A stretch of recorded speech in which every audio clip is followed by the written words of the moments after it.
Es una de las razones por las que en agosto no nos vamos de vacaciones, que nos quedamos aquí porque es la única forma, la única manera de conseguir estar un ratito, aunque sea tan solo un día a la semana, con él, con Juan Marsella, presidente de la Sociedad de Amigos del Misterio y la Parapsicología.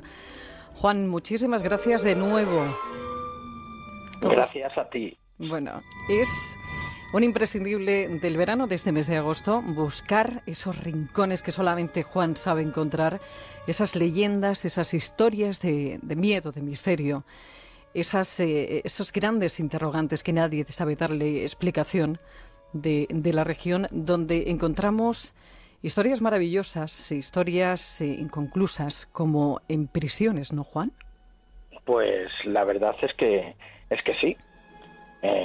Te vas encontrando un montón de casos y cada vez más y oyes, pues hay que contarlos a la gente pues para que conozcamos un poquito mejor nuestra ciudad. Prisiones como, por ejemplo, ¿cuán?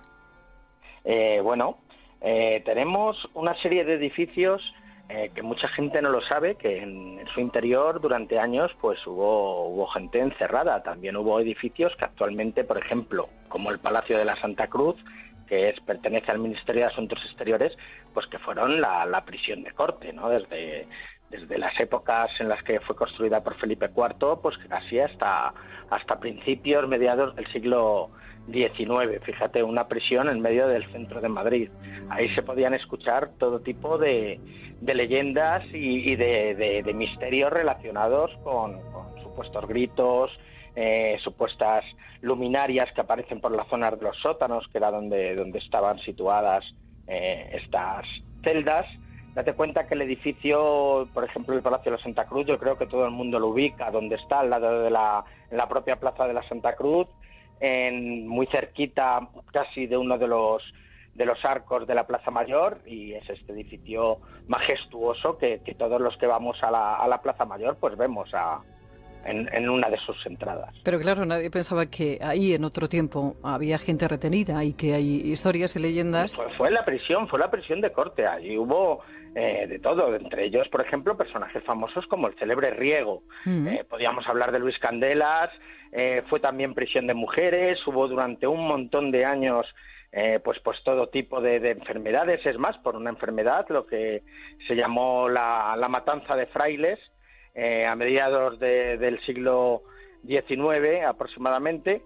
Hubo una serie de enfermedades, que hubo cólera en Madrid y le achacaron a lo que tenían la culpa los jesuitas y demás. Y bueno, hubo una serie de casos muy graves de apaleamientos por la calle, gente que se levantaba y cualquier persona que se arrimara a una fuente podía ser pues asesinada y retenida.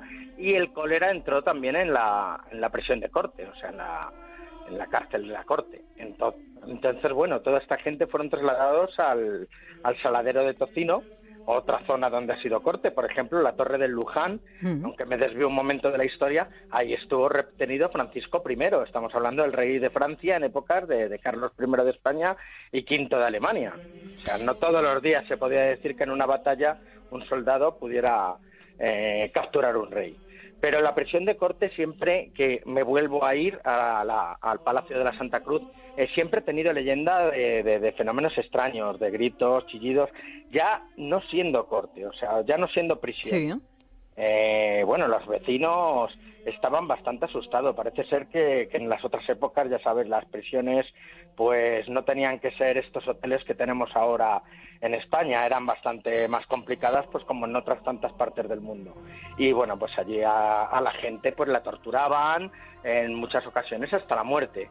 Ya es verdad que en sus últimas épocas tuvieron más mano blanda, y sobre todo en la zona de prisión de mujeres, que hubo una serie de personas que se encargaron de intentarles dar otro tipo de derechos, pero hasta esos momentos eran lugares terribles que esta teoría de la impregnación volvería a presentarse en esta historia. Estaríamos hablando de un lugar donde ha habido mucho sufrimiento y que actualmente hay gente y personas que te siguen contando que allí suceden fenómenos extraños. Como por ejemplo, esas luces que tú comentabas, sonidos. Sí, pero con la gente que está trabajando actualmente en el Ministerio también. Mucha gente no quiere bajar a los archivos solos. Yo tengo un amiguete, un buen amigo, Pablo Moreira, que también ha estado trabajando allí y demás, y bueno, mucha gente contaban historias bastante extrañas, cambios de temperatura, de repente, siempre en los archivos sueles tener una temperatura de unos 21 grados, estamos hablando gente, hombre, cuando estás mucho tiempo trabajando, llegas a tener frío posiblemente, pero gente de nada más entrar, con calor y demás, tenerse que salir por haber bajadas de hasta 15, 16 grados, dicen ellos, sin ningún tipo de medida. O sea, las luces, archivos que se mueven solos, cosas que se caen al suelo y no vuelven a encontrarse, o sea, un sinfín de fenómenos diversos, diferentes y que a la gente pues la intranquiliza. ¿Y los equipos de parapsicología han estudiado esos archivos, esa zona? Normalmente esta parte de aquí no hemos podido entrar ni con equipos ni con nada por el estilo, porque para este tipo de fenómenos en estos edificios no te suelen dar permisos para poder realizar investigaciones. Ya directamente te puedo decir que yo ni lo he pedido, o sea, ya directamente lo rehuyo totalmente, o sea, solamente a base de los testimonios. Es como, por ejemplo, el Banco de España, ¿no? En el Banco de España no te dejan hacer ningún tipo de investigación y también ha habido personas que han vivido este tipo de fenómenos. Nosotros, en este caso, estamos contando las historias de las personas a las que hemos podido entrevistar y recoger sus testimonios. Cuando se dan estos casos, Juan, de alteraciones, tanto en la temperatura, quizás otro tipo de efectos, ¿no? ¿Cuál es el patrón general para que vosotros digáis esto no tiene explicación? ¿Cómo se suelen comportar? Bueno, a ver, nosotros nos podríamos encontrar de momento una serie de factores que nos podemos pensar en un momento dado que no tienen explicación. Luego viene un estudio de todos estos fenómenos. A lo mejor te encuentras sorpresas. Nosotros estamos rodeados por frecuencias, por aparatos electrónicos, electricidad, un montón de frecuencias de radio, microondas y demás. Aparte de todas las energías que puedan pasar por debajo de la tierra, hablo de agua, que haya lo que son zonas donde haya tipo de cuarzo, otro tipo de elementos, de rocas y demás que podían producir una serie de fenómenos. Por ejemplo, dar explicación a las luminarias, a que se apaguen estas luces y demás. Si tú estás en una zona que tienes totalmente controlado todo, estás utilizando las herramientas necesarias y de repente estás notando que estás burlando una serie de frecuencias cuando tú estás en un lugar donde estás comprobando con tus aparatos que no hay absolutamente nada, que está totalmente cero o limpio, pues ahí estamos notando algo extraño. Después de este estudio, si no le encontramos una explicación, por supuesto, pues es algo paranormal. Estos cambios de temperatura, hombre, muy normales no son. Sobre todo estamos hablando en zonas de sótanos donde no hay ninguna corriente de aire, ni tienes ningún lugar donde tengas una fuente que pueda producir calor, porque tanto se producen termogénesis relacionadas con el calor como con el frío. O sea, nosotros en Conde Duque, también el compañero que te he comentado antes, Pablo y yo, por ejemplo, notamos, estando uno al lado del otro, justamente entre medias de nosotros, una fuente de calor tremenda que, literalmente dicho, nos calentó la oreja. O sea, como si tuviésemos un móvil puesto y lleváramos hablando 2 horas, para que los oyentes me entiendan. O sea, esto, por ejemplo, también es algo que no es normal. Fíjate, hay una cosa que a veces yo creo que hablamos, pues en petit comité, ¿no? Muchas veces dices, hay algo que a mí aquí, ¿sabes? Que entras en alguna sala.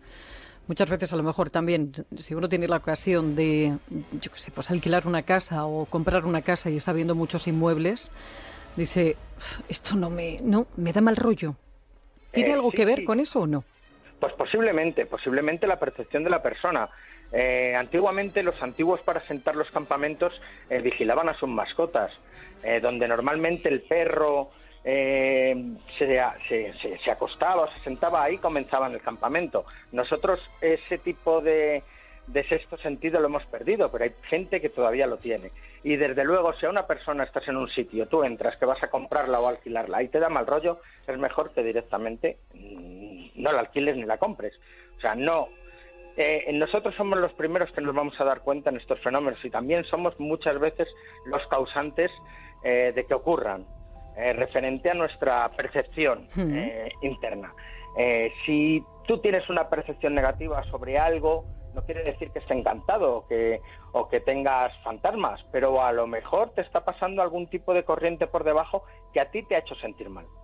Esto era muy curioso. También en el Feng Shui te utilizan este tipo de técnicas en las que te van diciendo dónde colocar, por ejemplo, la cama, en qué dirección, o el cabecero, el cuadro, espejos. Esto está también muy relacionado, se ha utilizado siempre. El propio monasterio del Escorial llamaron a zahoris y radiestesistas para que comprobaran exactamente dónde tenía que estar esa zona. Claro, en el Escorial hablamos de algo más oscuro. Supuestamente ellos creían que era una boca del infierno. Pero bueno, seguramente ellos notaban ese tipo de energía a través de sus herramientas, de péndulos, varillas y demás, porque estaba pasando por nosotros. Ellos utilizaban esa herramienta. Hay gente que ni siquiera le hace falta, lo notan directamente, pero no quiere decir que sean fantasmas. Juan, que son misterios, tan solo, 1, 2, 3, los que pueda contar, pero tiene tantísimos, Juan, tantos escritos, búsquenle en sus libros porque merece la pena, y los que está ahí gestando, porque ya tiene ya algunos más en la cabeza. Juan, nos encontramos la semana que viene con todo este misterio y muchos más.